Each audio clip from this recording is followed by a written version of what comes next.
ناس كتير قوي بقت بتشتكي الايام دي من التشتيت. يعني المفروض البني ادم الطبيعي لما بيفكر ياكل بياكل وبس، لما بيحب ينام بينام، لما بيجي يتكلم بيركز في كلامه. انما اللي بيحصل دلوقتي ان الناس بقت تفكيرها متشتت في 100 حته، فمثلا بيشتغل وهو بيفكر هياكل ايه، طب ولو راح ياكل بيفكر هينام امتى عشان يكمل اللي وراه، طب ولو راح ينام هتلاقيه بيعاني عشان عمال يفكر في حاجات كتير قوي عايز يعملها. هو شكليا هنا لكن هو في الواقع موجود في حته تانيه خالص. وطبعا المفروض بدل ما انا عملت فيديو زي ده ان انا اجي لك بحل، والحقيقه ان انا جاي اطبطب عليك واقول لك ما تزعلش، انت مش لوحدك.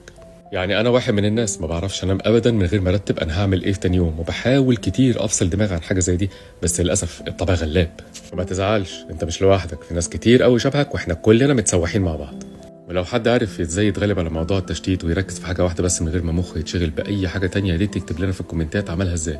وبالمره ندعم المحتوى المحترم ان احنا نعمل له لايك وشير. انا هيثم المعداوي، وان شاء الله هكون واحد من اشهر الناس في مصر. اشوفكم المره الجايه، مع السلامه.